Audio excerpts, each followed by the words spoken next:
Hola, Gaby González. Buenas noches. Hola, profe, buenas noches. Bueno,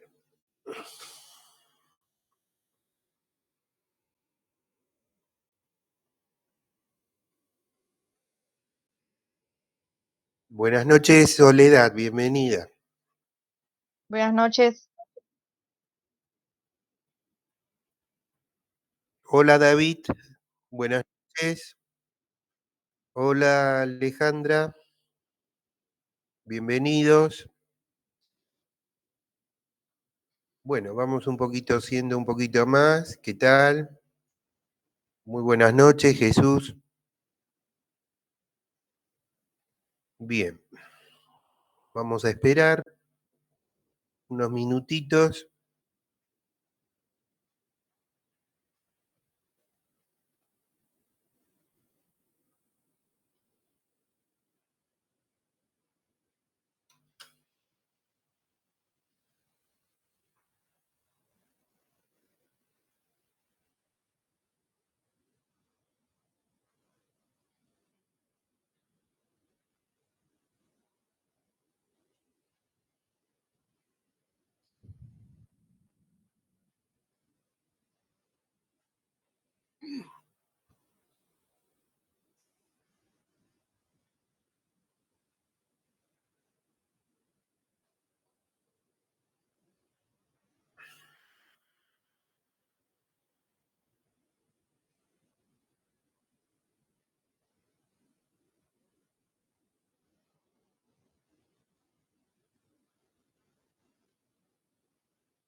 En 2 minutitos empezamos entonces con este encuentro.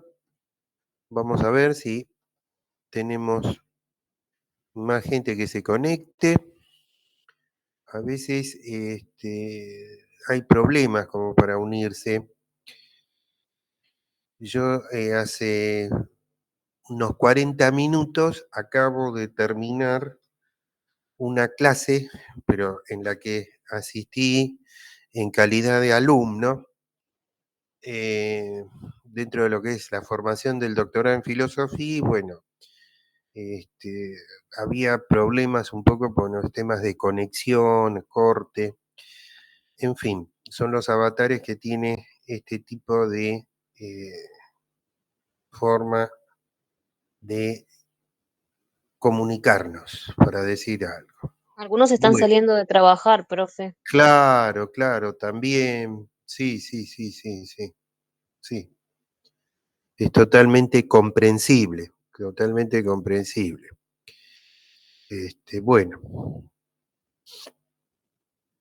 acá tenemos a Felipe,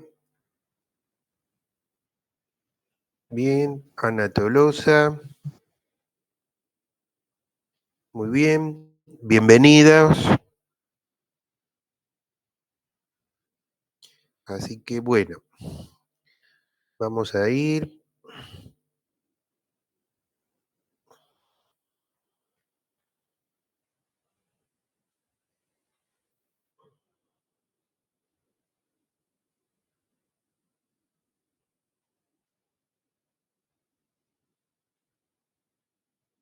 Bueno, yo voy a empezar con esta clase La idea mía es trabajar parte del material que estuvimos entonces viendo. Algunas cosas van a estar vinculadas con afianzar determinados conocimientos y en otras, bueno, vamos a ir avanzando un poquito.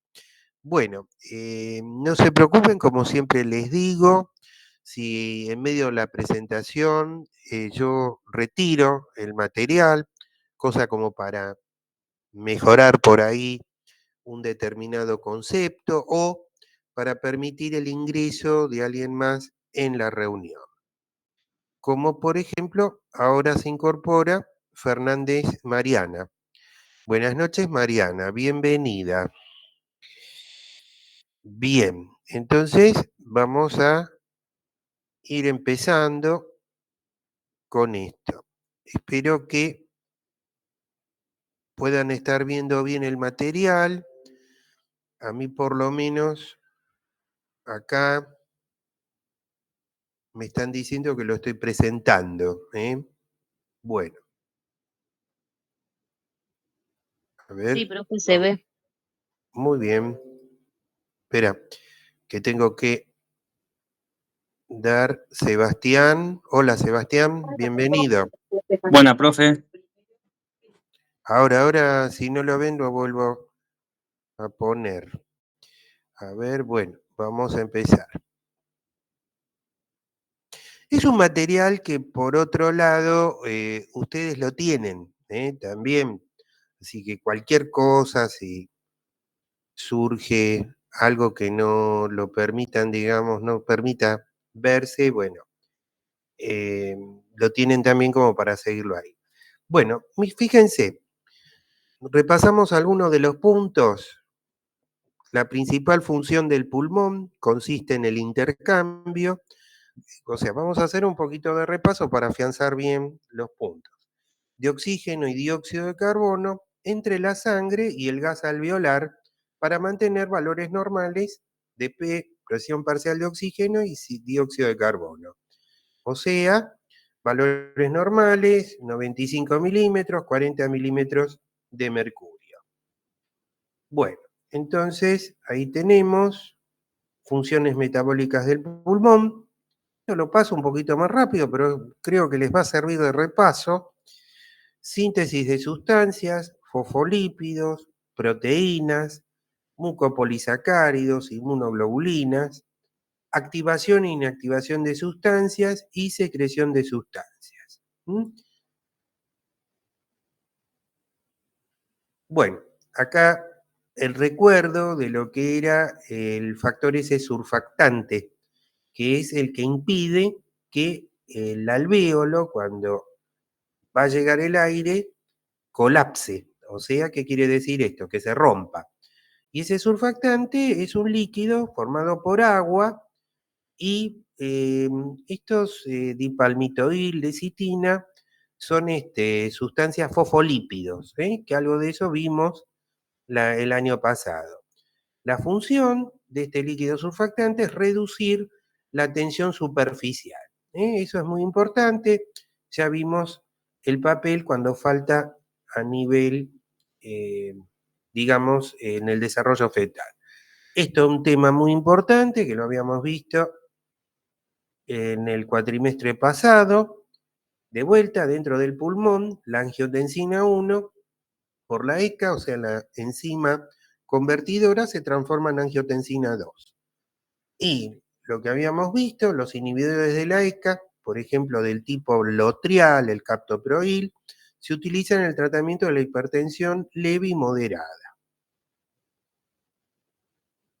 Bueno, acá tienen las otras sustancias que también las fuimos viendo, las remarcamos: bradiquinina, serotonina, prostaglandinas.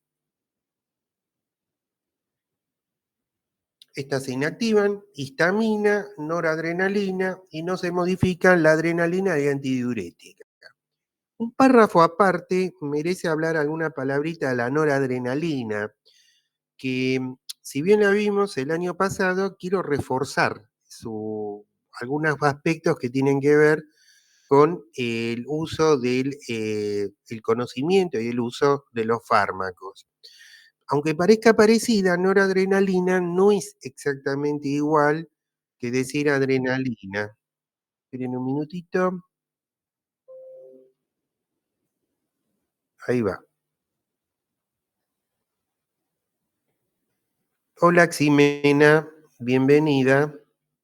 Hola, profe, muchas Bu- gracias, perdón. Bueno, por favor, me alegro que pudieron conectarse. Em, bueno, entonces, como les decía, la noradrenalina es una sustancia que parece parecida, no es exactamente lo mismo, y tiene algunas características químicas dentro de su molécula diferente, pero fundamentalmente recuerda que la noradrenalina, a diferencia de la adrenalina, actúa sobre unos receptores que se llaman alfa, alfa 1, alfa 2. Y si uno tendría que recordar cuáles son las acciones más importantes de la noradrenalina, lo que tendríamos que decir que fundamentalmente es una sustancia vasoconstrictora. ¿Eh? Vasoconstrictora. Bueno, la antidiurética es la ADH que dice ahí abajo, es una hormona que, como lo dice su nombre, lo que produce es una disminución, ahí voy, un segundito.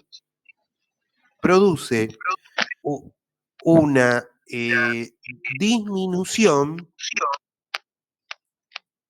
estamos teniendo un poco de reverberación.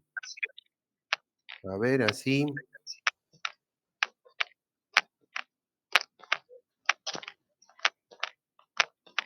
Bueno, es difícil esto sacar. Bueno. Soledad Ruiz tiene prendido el micrófono. Ah, bueno, Soledad Ruiz, a ver, querida, porque por ahí hacemos falso contacto. A ver ahora. Maravilloso. Bueno, sí, yo por eso, siempre vieron, les pido, si entran muteados y sin cámara, porque bueno, nos permite eso. Ahora, si ustedes quieren participar, desmutéense, o sea, abran el micrófono, por supuesto. eh, Somos 14 ahora en la reunión, bueno, tratemos no de hablar todos, porque si no se arma problema, no se entiende de nada, pero no hay ningún problema si alguien quiere aportar algo, hay algo que no se entiende. O si no, si quieren, empleen el chat y bueno, yo voy a ir leyendo los mensajes, bueno, en la medida que se van a ir desarrollando, ¿eh? Así que no, les pido por favor, no se inhiban en cuanto a participar y bueno, y hacer de pronto las preguntas que quieran hacer. Para eso justamente estoy, de poder aclarar, o al menos intentar aclarar este tipo de conocimientos que, bueno, no dejan de ser un poco complejos también. Bueno, como les decía, la antidiurética, Profesor, sí, dale, eso era sí, la Pacheco, antidiurética. La antidiurética es la hormona de disminución. Hasta ahí llegué. muy bien, justamente, la hormona es una hormona, la naturaleza química es un polipéptido, o sea, son muchos aminoácidos, y la antidiurética, como lo dice su nombre, lo que va a producir es una disminución de la emisión y el volumen de la orina. Uno va a orinar menos, para ser más concreto. Por eso se dice antidiurética. Diuresis, les recuerdo, es el volumen de orina, o sea, la cantidad sería, para que se entienda más fácil, que una persona puede emitir en la unidad de tiempo. En la unidad de tiempo. ¿Esto qué significa? Hola Enzo, bienvenido. ¿Esto qué significa? Significa que cuando estamos, a ver, espera, alguien más, ahí viene, Madeleine. Madeline, perdón, Madeline. Madeline Corico, muy bien. Buenas noches, bienvenida. Nadie se va sin el buenas noches y la bienvenida, por lo menos eso. Entonces, la antidiurética, como decíamos, el mismo nombre lo dice, que sería una hormona contraria a la diuresis. Diuresis es el volumen de orina que uno puede emitir en la unidad de tiempo. Para darles un dato concreto, por ejemplo, en una persona sin alteraciones en cuanto a la emisión de la orina, tendríamos que esperar en 24 horas un volumen urinario entre 1,200 litros y 1,500 litros. 1.200 a 1.500 mililitros.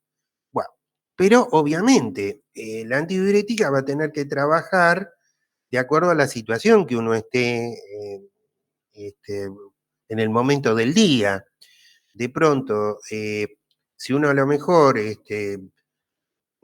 hizo un ejercicio muy intenso, si transpiró, si va a tener sed, entonces la antidiurética lo que va justamente a hacer es hacer que la persona orine menos para poder mantener el líquido. Igualmente, yo tengo la idea y la esperanza de poder, después de terminar el módulo de respiratorio, hacer un modulito de endocrina, siguiendo el mismo caminito que les estoy mostrando ahora, para después tirarnos a algunos problemas metabólicos. Uno de ellos, de los muchos que puede haber, que me gustaría hablarles, es el de la diabetes, por la importancia que tiene la diabetes mellitus. Bueno, la hormona antidiurética, justamente cuando no funciona correctamente, produce una patología muy rara, o mejor dicho, no tan frecuente como la diabetes mellitus, que se llama diabetes insípida, donde al faltar la hormona antidiurética, ¿qué pasa con la persona? ¿Qué les parece? Va a orinar mucha cantidad de líquido y se puede deshidratar si uno no lo sustituye farmacológicamente. Las hormonas, hay algo que es interesante que ustedes tienen que saber. Tienen como características que la industria farmacéutica las puede producir. Por ahí no las va a producir exactamente igual a lo natural, porque le va a cambiar algún grupo funcional químico para potenciar la actividad que tiene que tener farmacológica. Pero a diferencia de las enzimas, las hormonas sí se pueden producir y tienen efectos sobre el organismo, porque ustedes me dirán, bueno, yo en la farmacia vi un preparado que viene con enzimas. Bueno, bárbaro ese preparado, pero ese preparado, la enzima no va a terminar absorbiéndose y haciendo un efecto. ¿Por qué? Porque una enzima tiene que ser sintetizada por una célula. Exógenamente no viene. Entonces ustedes dirán, bueno, pero ¿por qué se vende? Bueno, yo se los dejo en puntos suspensivos y bueno, de última me dicen la respuesta cuando cursemos la hora y media o la horita de bioética y ahí lo charlamos. Bueno, entonces eso es la antidiurética, ¿eh? Es una hormona muy importante, es una hormona que también tiene efectos vasoconstrictores, por eso también se la llama vasopresina. Es una hormona que la podés poner dentro del grupete, no de la adrenalina como está acá en el Power, ¿sí? Sino de la noradrenalina. Tienen efectos parecidos y tienen efectos parecidos a la angiotensina.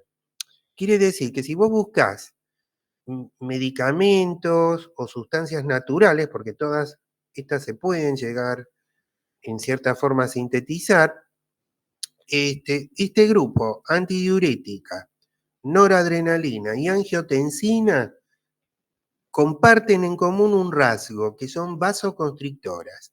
En otras palabras, que te aumentan la resistencia vascular periférica. En otras palabras, te pueden incrementar la tensión arterial. ¿Está? Bueno, después vamos a ver un poquito más dónde se sintetiza. Bueno, un punto importante que no lo desarrollamos en la clase, que es el control de la ventilación. ¿Te acordás que yo les dije a ustedes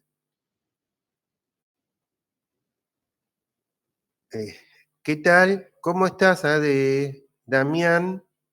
Buenas noches. Buenas noches, profe. Buenas noches. ¿Todo bien? Todo bien. ¿Ya metabolizaste las empanadas del jueves? Bueno, después me contás el martes, así no perdemos tiempo. Sí, sin duda. Bueno, ¿Viste? El profe te ve por todos lados. Bueno, seguimos. Control de la ventilación. ¿Por qué el control de la ventilación va a ser importante? Porque en el caso de los medicamentos que se utilizan para la parte respiratoria, hay medicamentos que son antitusivos. Antitusivos quiere decir contra el reflejo de la tos. La tos va a producirse por un acto reflejo, pero también con una participación posteriormente de la musculatura expiratoria en forma forzada y voluntaria. O sea, lo que se inicia como un reflejo puede llegar entonces a tener cierto grado de control voluntario. Yo después se los voy a explicar mejor. Pero bueno, pero para poder entender esos antitusígenos es muy importante tener en cuenta cómo se controla la ventilación. Y la ventilación, ¿te acordás que habíamos dicho que es una fórmula que comprende volumen corriente por frecuencia respiratoria? ¿Te acordás? Eso lo hablamos en clase. Bueno, la ventilación, cuando hablamos del proceso de ventilación, más allá de hablar ventilación general, ventilación alveolar, tenemos que tener en cuenta que es un proceso que puede tener dos tipos de controles en el sistema nervioso. Dos tipos de controles. O sea, en una palabra, yo lo que acá les trato de explicar por qué un ser humano hace un movimiento respiratorio, pero porque si no se muere y no entra el oxígeno. Bueno, es obvio, esa sería la explicación más grande. Pero vamos a hilar un poco más finamente. Entonces ustedes tienen que entender que el movimiento respiratorio, tanto la inspiración como el proceso de expiración, prácticamente para todas las actividades de la vida diaria, lo hacemos en forma involuntaria. O sea, no nos damos cuenta, no tomamos conciencia de lo que estamos nosotros haciendo como movimiento respiratorio. ¿Mm? Por ejemplo, ustedes ahora me están escuchando a mí, pero lógicamente si me escuchan, tengo que sacar la conclusión que están respirando. No me queda otra. De otra conclusión no puedo sacar. Entonces, ¿qué pasa? Pero ese control es único. Bueno, es el que nos soluciona por ahí el 80-90% de nuestros problemas en la vida. Pero ponele que a vos, por alguna casualidad, se te ocurre voluntariamente cortar el movimiento respiratorio. Por ejemplo, ¿alguna de ustedes se habrá sacado alguna vez una placa de tórax? ¿Viste cómo te dicen? Póngase derechito, tome todo el aire que usted puede, alto, no respire, paf, y te sacan la radiografía. Entonces, en ese momento que el radiólogo te dijo, atenti, no respire, aunque es un momento muy mínimo, es un momento en donde vos hiciste un control de la respiración. Por ejemplo, en el profesorado de educación física es una técnica que se usa, por ejemplo, en la natación. Tomar una gran cantidad así de aire, después taparse la nariz y tirarse a la pileta. Entonces, ¿qué quiere decir? Hay un 10 o 20% de situaciones en donde los movimientos respiratorios pueden estar controlados pueden estar, sí, le digo bien, pueden estar controlados por la acción de la voluntad. Entonces, sintetizo para que se pueda entender lo mejor posible. Podemos tener, por un lado, movimientos que son involuntarios, que son los que hacemos habitualmente en la vida, no nos damos cuenta, pero estamos haciendo los movimientos respiratorios. pero podemos tener también en algún momento de nuestras vidas la necesidad, aunque sea mínima, de cortar nuestro movimiento respiratorio.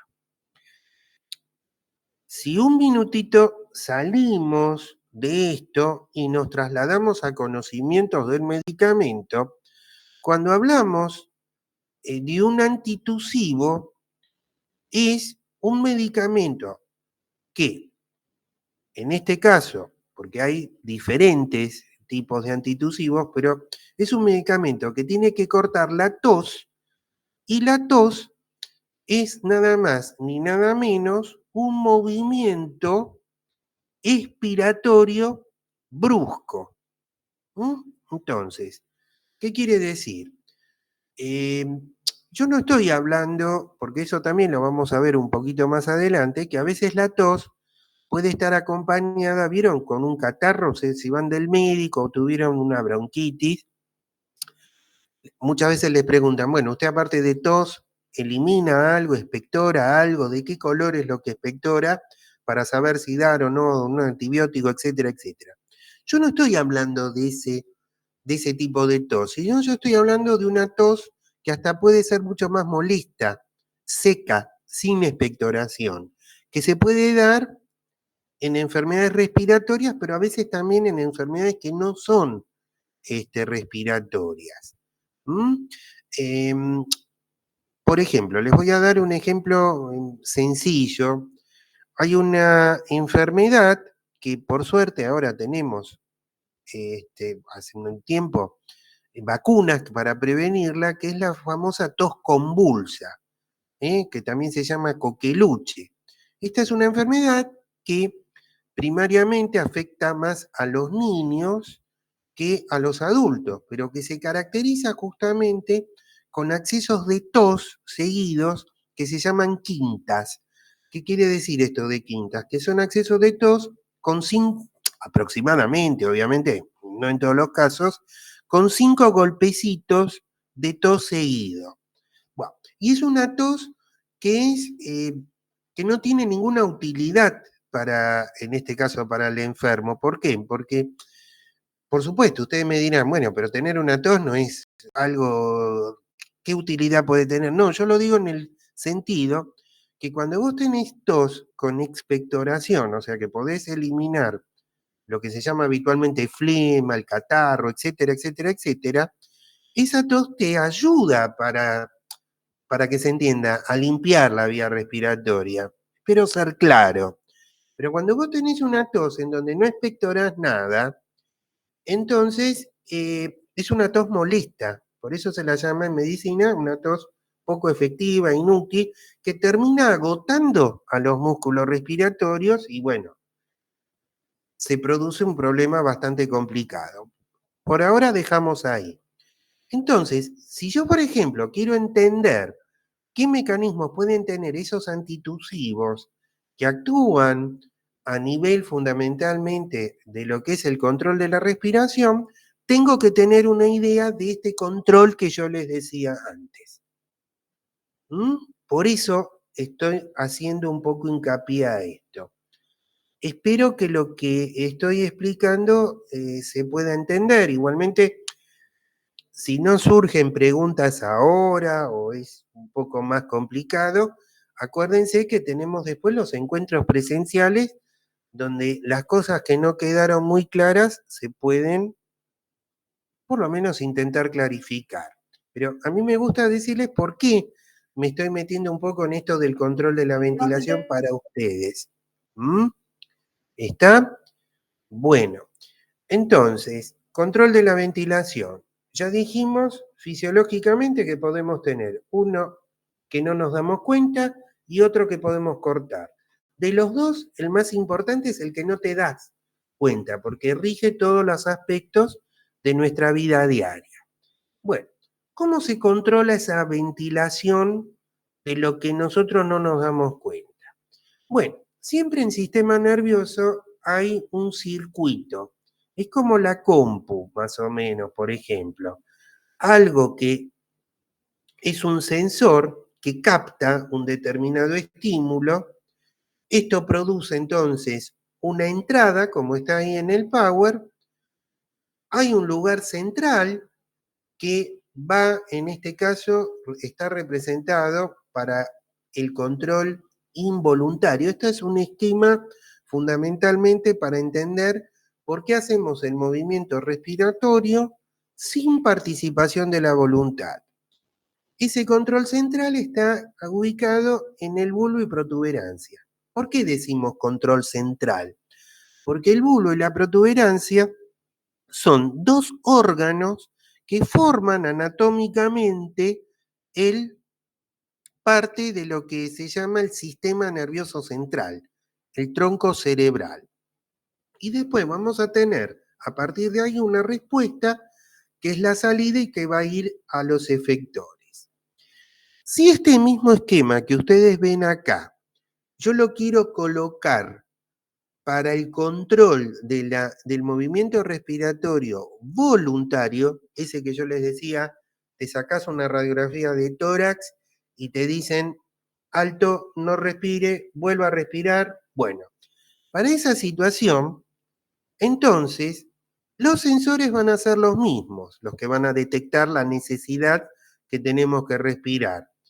La entrada, en vez de ir la vía nerviosa a procesarse en el bulbo y la protuberancia, se va a procesar en niveles más altos, directamente en el hemisferio cerebral, en las áreas sensitivas, y va a bajar por la parte motora.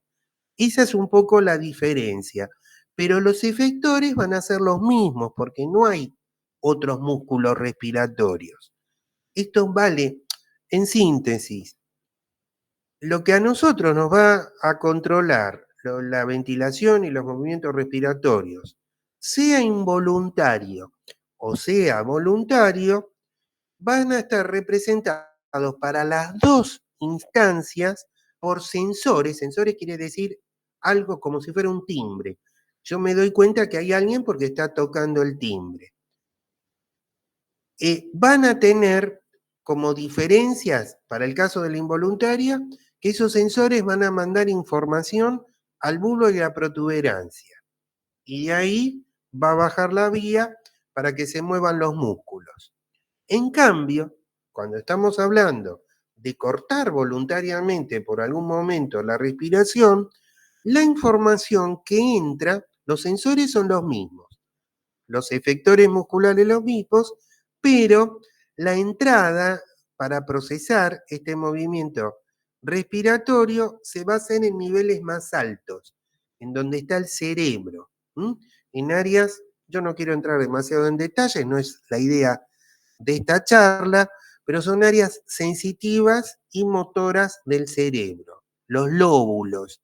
Por ahí alguna vez escucharon hablar lóbulo parietal, lóbulo frontal, son las partes que se divide el cerebro. Bueno, este es un circuito muy importante, y si es un circuito que va a estar vinculado con el tema de la expiración forzada que vamos a ver en la tos, seguramente que después algún tipo de medicación vamos a tener que hacer ahí. Bueno, control central, ven lo que yo les digo, la corteza cerebral. Involuntario, centros respiratorios vulvares y protuberanciales. No tienen ustedes por qué saber si se llama neumotáxico o apnéutico, eso déjenlo. Muchas veces yo el material que les mando lo voy presentando para diferentes públicos, diferentes charlas.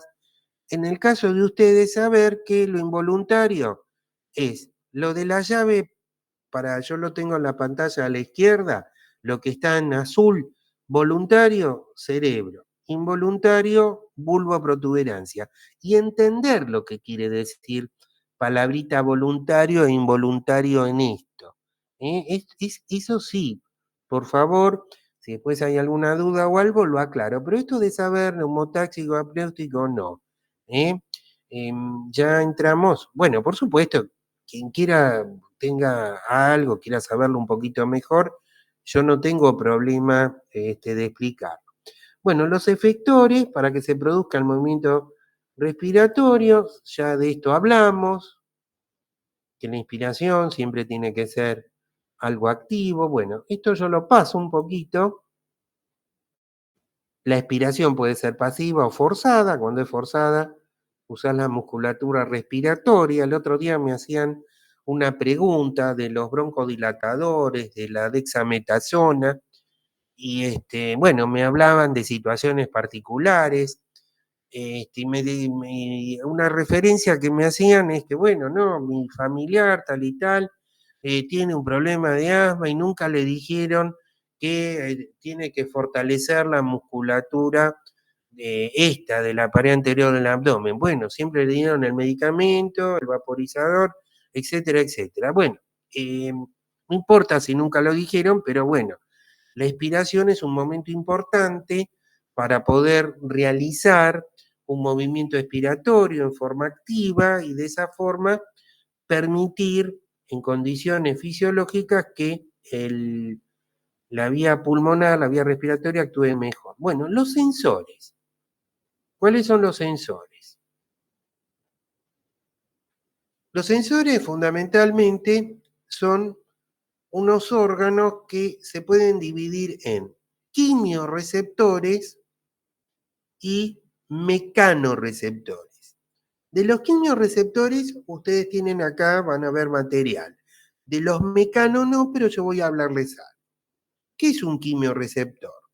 Son órganos que responden a los cambios en la composición química de la sangre o de otro líquido que lo rodea.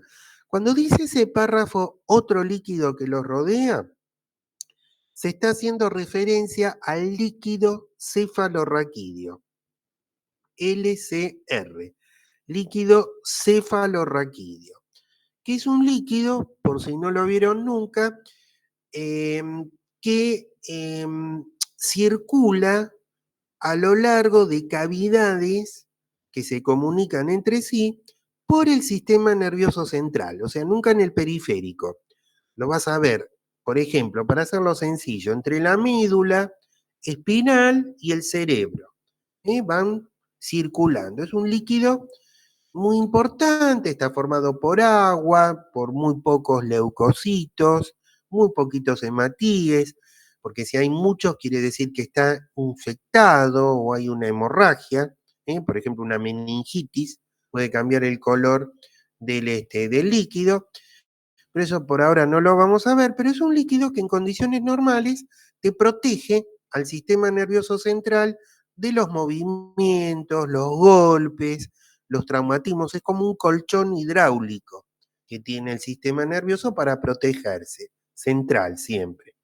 Pero también es un líquido que tiene también entre sus componentes, por ejemplo, un 60% de la glucosa que tiene la sangre, no totalmente el mismo valor. ¿Se entiende? Yo, por ejemplo, si digo que un valor normal de la glucosa es entre 70 y 100 miligramos por ciento, en el líquido tendríamos que tener 6 por 142, ponerle 40 miligramos por ciento para ser normal. Pero fundamentalmente este líquido cefalorraquídeo es muy importante porque también responde a los cambios químicos que se pueden producir dentro del mismo. ¿Y qué hace referencia cuando vos decís cambios químicos? ¿Vos te acordás que en la primera Power, lo que habíamos dicho, que una de las funciones que tiene el aparato respiratorio, espera un minutito para que se puedan acordar porque tiene relación con esto.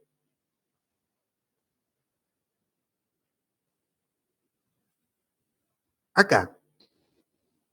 Jugá la que estábamos viendo era el Power 15 relacionado con el 2. ¿Te acordás que esta es la principal función? Quiere decir que si por algún problema la composición de oxígeno y dióxido de carbono con los valores que hemos visto en otras clases cambia, entonces va a cambiar también la presión parcial de estos tanto en la sangre como en el líquido cefalorraquídeo. Espero que se entienda. Voy a un ejemplo concreto. Suponete que vos tenés una enfermedad que se llama enfisema pulmonar. En esa enfermedad, que es el enfisema pulmonar, es una enfermedad que afecta a los adultos, que está vinculado con el tema del tabaquismo, te destruye los alvéolos. Es mucho más complicada que el asma bronquial. Entonces, ¿qué pasa? ¿Dónde le da con todo? Le da con todo en el proceso de hematosis. Yo las invito a ustedes a que en algún momento vuelvan a ver, yo les hice como un esquemita cómo funciona las diferentes partes del aparato respiratorio. Así esto lo pueden entender un poquito mejor. Entonces, ¿qué pasa? Una de las cosas que va a pasar es que va a estar afectado el intercambio entre el oxígeno y el dióxido de carbono y este fundamentalmente empieza a subir en sangre arterial y también en ese líquido cefalorraquídeo. ¿Por qué? Porque el líquido cefalorraquídeo, desde el punto de vista fisiológico, es como una especie de dependencia de la sangre, es como decir un líquido linfático, quiere decir que el dióxido de carbono, si está muy alto en la sangre, puede también estar alto en ese líquido cefalorraquídeo. Entonces, eso es lo que hace el quimioreceptor. ¿Qué te detecta? Cuando dice cambios químicos, lo que te quiere decir el power, ahora lo vamos a meter de vuelta, denme un poquito de tiempo. Sensores, me voy para abajo, ahí. Cuando te dice, son órganos que responden a los cambios de la composición química, lo que te quiere decir, los autores que hacen esto, yo siempre les nombro uno, ya varias veces deben estar medio cansados, West, que los cambios de la composición química significa, para hacerlo sencillo, que te aumenta la presión parcial de dióxido de carbono en la sangre arterial y también en el líquido cefalorraquídeo. Aumenta. Yo cuando estoy diciendo, les recuerdo, presión parcial es lo mismo que decir concentración. Pero para los gases se utiliza, que están mezclados en líquidos y están formando soluciones, se utiliza como, digamos, como valores la presión parcial. No te basta decir una cantidad del gas, sino qué presión pueden llegar a ejercer. Esto entonces es lo que detectan los quimioreceptores, que básicamente, ¿dónde se ubican en el cuerpo humano? Vamos a ver, vamos a seguir. Tenés periféricos y centrales. ¿Qué quiere decir? Estos timbres que detectan, eso es lo que estoy tratando de decir, que te detectan el aumento del dióxido de carbono o la disminución del oxígeno, están distribuidos, esos timbres están distribuidos en la sangre a nivel de unas arterias que se llaman carótidas. Son unas arterias que están en la zona del cuello, específicamente en un lugar que se bifurca, no importa, se llaman carotidios. Y también en otra arteria que se llama aorta, lo tienen por ahí. Ahí están esos sensores. Y los centrales se ubican principalmente en la zona del líquido cefalorraquídeo, los centrales, recapitulo, que son los que detectan variaciones, no en la sangre, sino en el líquido ese cefalorraquídeo, se detectan a lo largo de en lo que es el tronco cerebral. Entonces, tenemos periféricos, recapitulo. Si no te acordás, esto carotidio o aórtico tampoco es un problema para ustedes, pero vamos a este sector de la llave, que tenés periféricos y centrales. Centrales son los que están distribuidos a lo largo del tronco cerebral y periféricos a lo largo de ciertos vasos sanguíneos. ¿Para qué te sirven? para detectar, si bien hay una cierta variación, porque el dióxido de carbono no entra muy bien, el oxígeno no marca muy bien lo central, pero yo lo quiero hacer fácil. ¿Para qué te sirve? Para detectar que te aumentó mucho el dióxido de carbono, que por alguna razón no lo podés sacar, y cuando disminuye el oxígeno. Pero fundamentalmente de los dos, el que realmente tiene un papel muy importante, a pesar de que el oxígeno obviamente también, es el dióxido de carbono. Es el que mejor a mí me va a permitir, al ser detectado, controlar los movimientos respiratorios. En una palabra, aumentarlos. Te aumenta la ventilación, te aumenta la frecuencia respiratoria. ¿Por qué? Pensemos, si vos tenés mucho dióxido de carbono en la sangre arterial y en el líquido cefalorraquídeo, como eso no sirve que se acumule, ¿qué va a estimular por parte del sistema nervioso? Bueno, buscar que haya muchos movimientos de sus músculos para sacarlo afuera. Esto es un poco lo que tiene que ver con estimulación. No se preocupen si hay algo que no se entiende muy bien, tenemos nuestros encuentros presenciales. Bueno, seguimos. Bueno, esto por supuesto, quédense tranquilos, tranquilas, nadie se los va a pedir, no es, digamos, para este curso. Bueno, una palabrita, yo les dije que hay quimiorreceptores y vimos eso.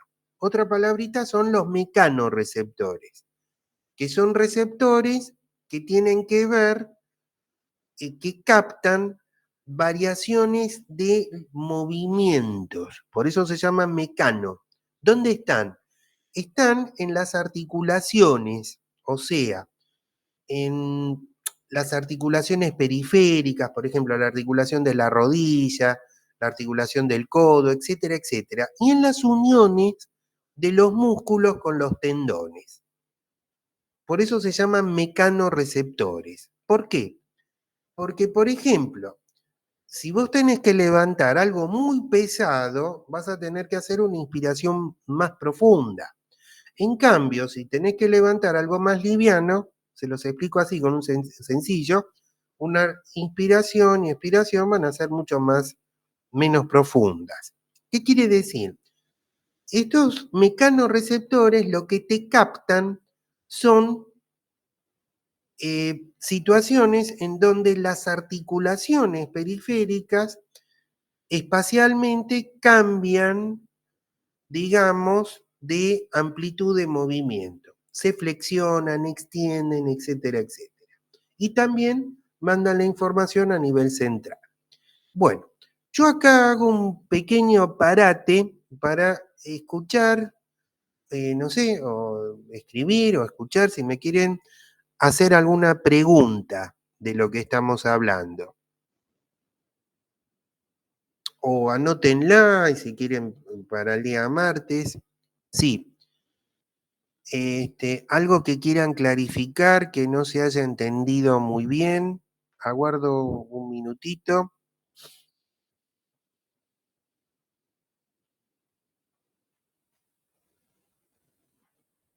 Más o menos.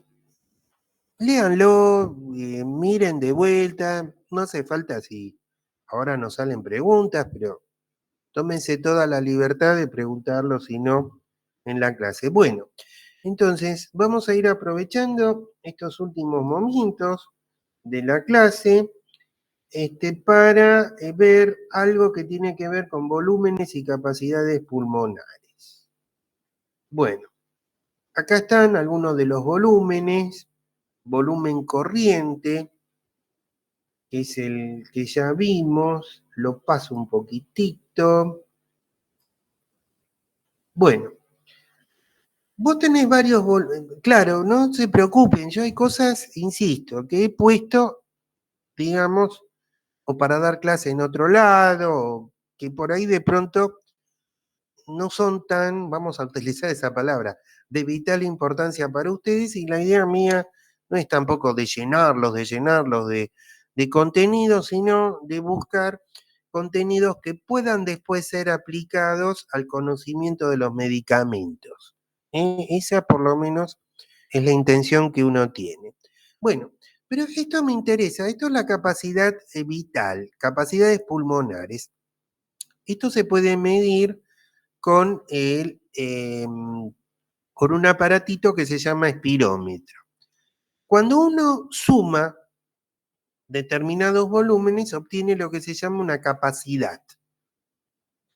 Una de las capacidades que es interesante tenerla en cuenta porque está también disminuida en el asma bronquial, en el EPOC, vuelvo a insistir, son enfermedades que tomamos como ejemplos, como para poder entender algún conocimiento del medicamento. La capacidad vital es el máximo volumen de aire que puede ser expirado, ahí dice exhalado, pero es exactamente lo mismo, luego de una inspiración máxima. Y está conformado la capacidad vital por el volumen corriente, que ya sabemos lo que es, ¿se acuerdan? Volumen corriente era el aire que podía movilizarse en un movimiento respiratorio, en un movimiento. Ahora, si vos esos movimientos los contás, inspiración y expiración, en la unidad de tiempo que es el minuto, vas a tener lo que se llama la frecuencia respiratoria.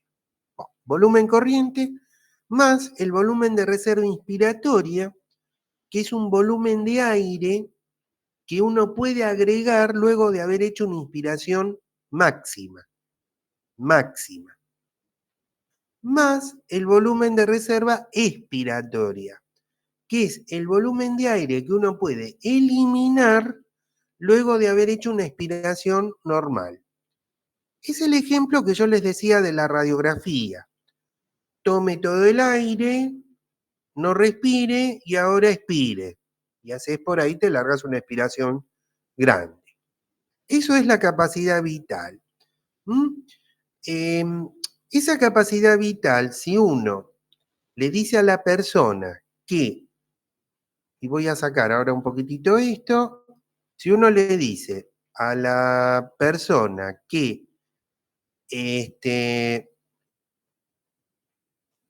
expire, pero que expire, así me muestro un poquito, así no me extrañan tanto, que expire, pero que expire a una máxima velocidad, entonces vos tenés lo que se llama, así se escribe, volumen expiratorio forzado.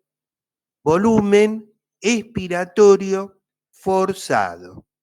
Entonces, ¿qué es el volumen expiratorio forzado?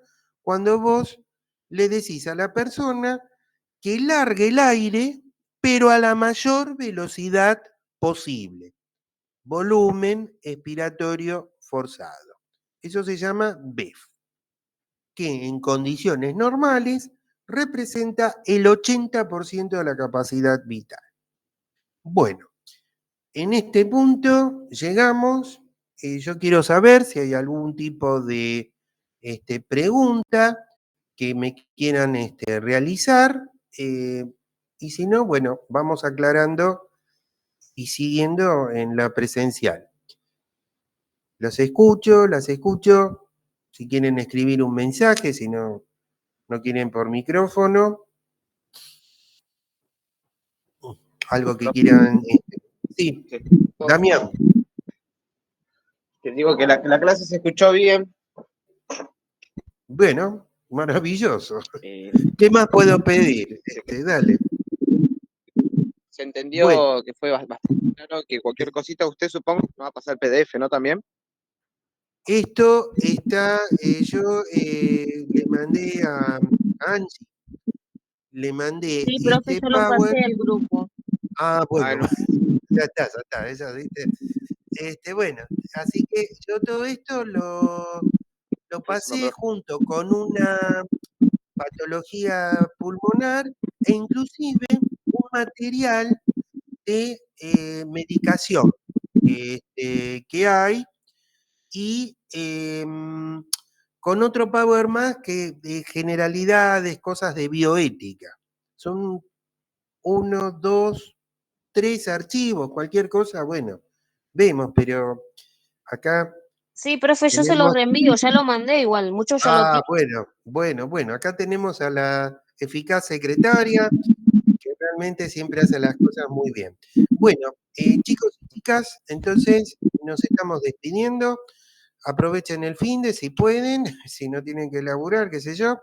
Y bueno, nos vamos un ratito, si podemos, a descansar. ¿eh? Así que muchas gracias por la participación y también por el esfuerzo que hacen, que sé que no es poco. Así que nos vemos el martes. Buenas noches y que les vaya muy bien. Buenas noches, profe. Buenas Chau, noches, chau. profe. Chau. Buenas noches.